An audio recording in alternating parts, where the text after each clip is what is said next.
So we're here with our CEO and founder, Donny Salazar. Thanks for jumping in on Inside the Hub.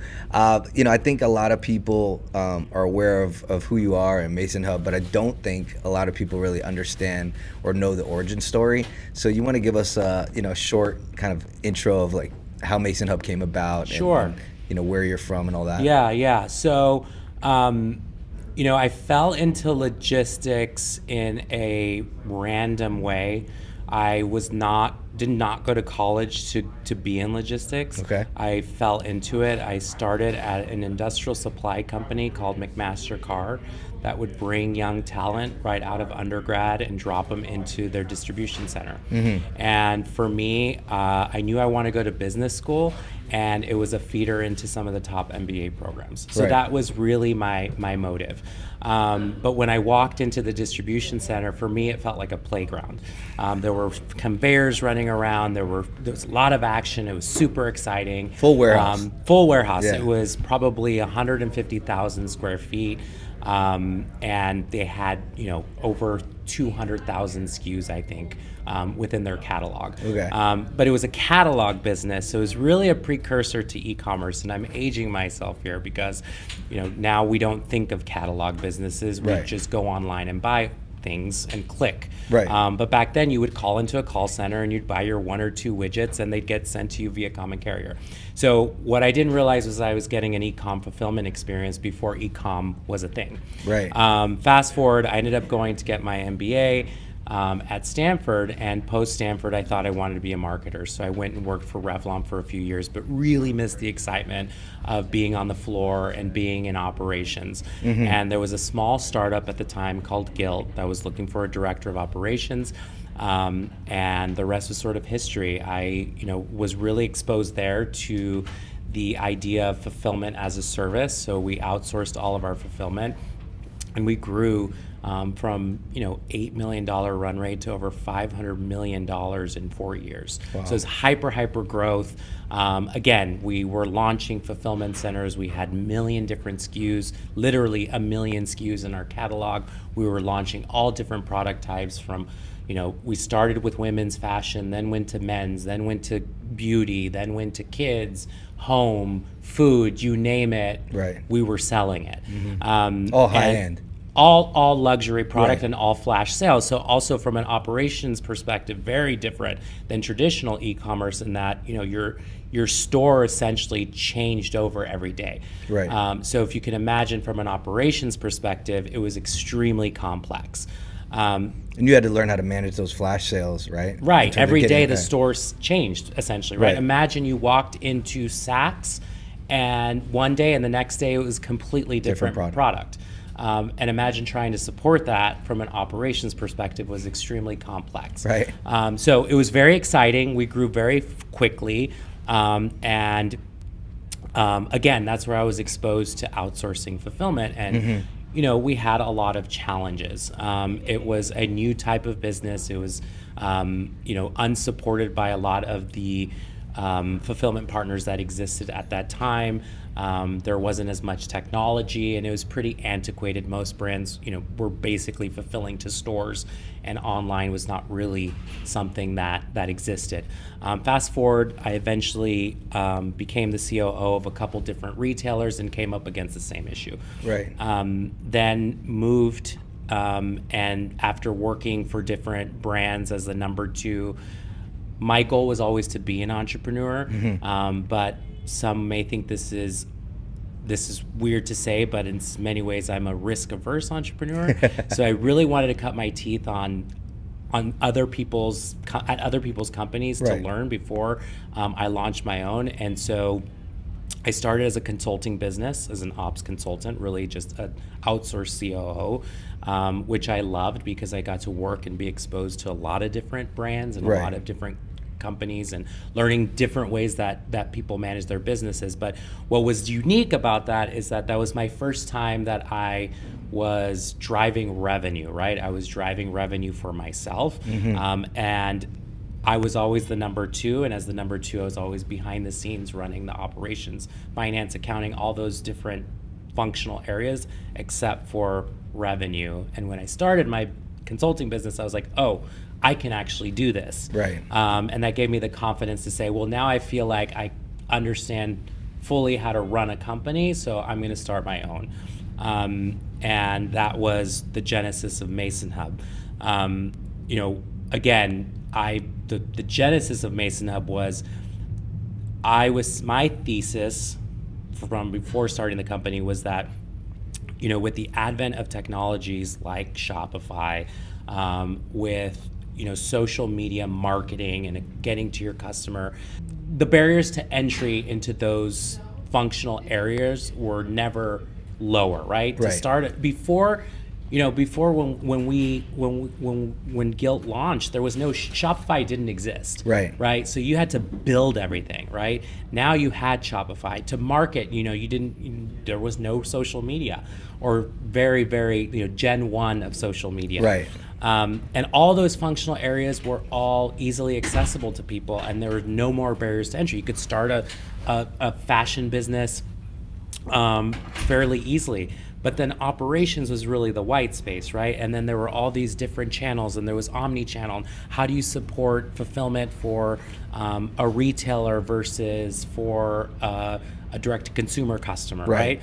And there weren't a lot of businesses or 3PLs out there that were doing both really well. No. And I knew that there were going to be more and more of those brands launching because the barriers to entry to launch a retail business were never lower. Right. But yet there wasn't the same level of technical accessibility from a fulfillment side. And that was the white space that I was trying to fill. And more so specifically with fast scaling brands, because those were the brands that I was working with. Those are brands that were doubling year over year, right? And needed a partner that understood what it took to go from 0 to 100 and be able to be there through the life cycle and journey of your business. And that's really where I think that thesis has proven true in the 7 years that we've been in business. Right. And we haven't veered much from that, right? We are the go-to platform for beauty, fashion, and wellness brands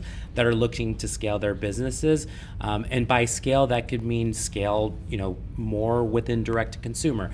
That could mean scale into wholesale. That could mean scale into Amazon. That could be international. That could be growing into an ERP, right? Like all those different inflection points in the growth of your business are things we think about all day, every day, and we develop our product, we develop our processes, we develop our people to be able to address that. Yeah, you touched on a few things in that origin story about your operations experience and all of that. On the sales side, we say built by retailers, and I think it's a tagline, but it means more than that. Yeah. You seem to actually recruit, executives and team that have the experience in retail. How important do you think that is in the landscape? I think it's very important because, we have a unique perspective to be able to say, I know how to scale a business and scale an e-com or any retail business from and understand their P&L, right? And so it gives us unique insight into like what they actually care about, right? And what are the things that when I was sitting around at the executive table and the CMO wanted a certain experience for the brand, or the CEO needed to hit certain IMUs and margins, and like that's the language we speak. And so it allows us to anticipate the needs of some of these young brands that are scaling and growing, and to say, hey, you know what, that marketing rules engine that we build, that's super powerful, because now you can sit around the table with your CMO and say, hey, you want a customized fulfillment experience at scale? We can do that for you. And all of a sudden, you become the hero in the room to be able to execute on all these things. Had we never been in retail, it would be very, very hard for us to solve. And believe me, most operators, by nature, we like to work within very tight restrictions, right? The idea of operations that we're a very rational, logical A plus B equals C, right? when you introduce complexity or customization, that's in some ways like goes against the standards of efficiency. Right. But these are what customers want. These are the experience customers need, and we understand that, and that's what we're always striving, is to be able to achieve, like, what is the end goal for that brand. Right. And how important do you think all of that flexibility is to customer experience today, and how important do you think customer experience is, considering retention being a hot topic right now? Yeah, I mean, listen, it's very expensive to acquire customers. We all know that. I mean, it's expensive, especially when it comes to digital, and so you want every experience is important, right? From the time that they go onto your site to the time that they open your box, right? Right. And that is all extremely important, and it's extremely important to be able to retain that customer because of how much it costs to acquire them. Right. And so, what I think is really unique about what we do, and what fulfillment does, is like we are in fact, the only physical, if you're a digitally native brand and only online, we're the physical manifestation of that brand when you get it, right? And we're in charge of that. And that, I think, is extremely important to the customer experience. Because it's still, in the end, the buying process is still about emotions. Are there emotions being stirred up when they receive their product? Exactly. Right. Exactly. When they receive that the order is confirmed, when they receive the email that the order is shipped, all those things are extremely important in the journey. And then when they open that package and they get it in a timely manner. No, that makes a lot of sense. And I guess from a future perspective, we talked to head of product, we're building out all these cool things, but where do you see, MasonHub in the landscape of fulfillment partners in the next, let's say, 2 years, 3 years? Yeah, I mean, I think it's to consider. Well, for me, it's always thinking about what more we can do to help our customer, right? And so there's a few ways in which we can do that. First and foremost, it's like, what are other services and technologies that we can offer to the brand to say, you know what, we can actually help you from the point at which you place that purchase order with your manufacturer to the point at which it arrives to that retailer's door or to that customer's door. What along that journey are things that MasonHub is uniquely positioned to be able to offer. So things like packaging services, things like inbound transportation and freight forwarding. Those are all, unsexy parts of the supply chain, but also very critical and important, and again, uniquely positioned for us to help them scale to do that. Plus the operators don't want to do it either, right? No. And again, like I said, we have the relationships and we can offer that and really be that COO in a box, right? Additionally, it's geographical expansion, right? Everyone wants to be as close to the customer as possible. So, we're bi-coastal and we can cover a lot of ground with that. But at the same time, we want to be in the center of the country or, have multiple nodes to be able to get there faster and at a more cost-effective way. And that's not just domestically, that's also internationally. Yeah. Additionally, we potentially want to expand into supporting different verticals, not just beauty, fashion, and wellness, but what are the other brands that are adjacent or potentially categories that are adjacent to that. And then ultimately, continue to be the authority in beauty, fashion, and wellness. Love it. Tariffs. It's the big buzzword now. Yes. What are your thoughts on where things are? And if, I guess, since you have the experience of being in a retailer, what are some things that, if you had a brand today that you would be thinking about, and how does a fulfillment partner kind of play into that? I think of tariffs like any other potential roadblock that you're up against, right? And I think, as an entrepreneur, you're faced with roadblocks on a daily basis. Right. And so for me, I sort of just think of it as another roadblock. And then because I am naturally a risk-averse person, it's how do I position myself so that I reduce the amount of my risk threshold. Right. And so one area is obviously diversification, right? And that happens in our business as well, right? And it's to be, and for brands, it's how do I diversify my supply chain so that I'm not solely dependent on one, manufacturing partner, right? That's a basic tenet of building for risk aversion. Right. So diversity of the manufacturer would be diversity. one. Yeah. It's always, and that, like I said, it's even if you're, a retailer, it's like diversity of your customer base. You don't want all eggs in one basket. And so, like I said, that's just something that you're dealing with on a daily basis. And just especially when it comes, I think it's applicable to all functional areas, but in terms of, I think of it like hiring talent, right? You always want to have a succession plan, right? It's the same thing. It's like your manufacturing. You always want to have a backup. Now, specifically as it relates to tariffs, obviously you want to reduce the risk of any sort of politics impacting your business. And so for most businesses, it's onshoring as much as possible within the U.S., but obviously that means that there's going to be higher prices, and it's working with your partners to understand what you can do to support. And so,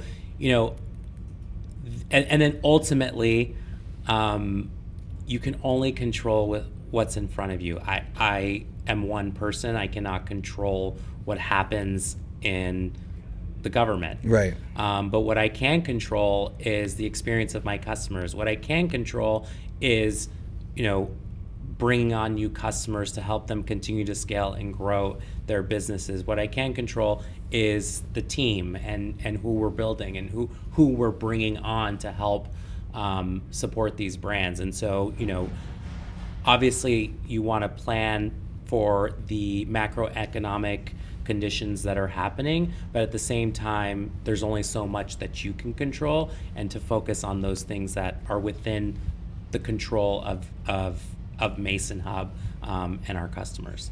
Okay, what's your most used app? My most used app at the moment is probably Instagram. And I use that to actually look for a lot of brands that are out there and learn about what people are using and talking about. You a Reels guy? No. Oh. No, I'm more of a stories. Oh, are those Reels? No, stories. I'm more of a stories person. Okay, perfect. And then I'm like starting to get more into TikTok, and that is more to try to stay relevant. Because I feel like there's the younger generation is consuming a lot of media in that way, and I feel like in order for us to stay relevant, to understand what's going on in the market, like we have to be in those channels to be able to understand our own customers. Yeah. He was saying that QVC or TikTok Live is basically like QVC of the present day. I don't look at lives. I always go away from the lives, but it's $1 billion industry this year.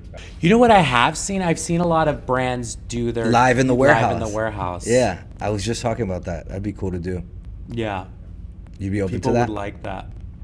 I mean, I wouldn't do it, but our brand could do it. Yeah, that's what I mean. Yeah. Yeah, no, I think that would be really fine. Cool, I think that'd be cool.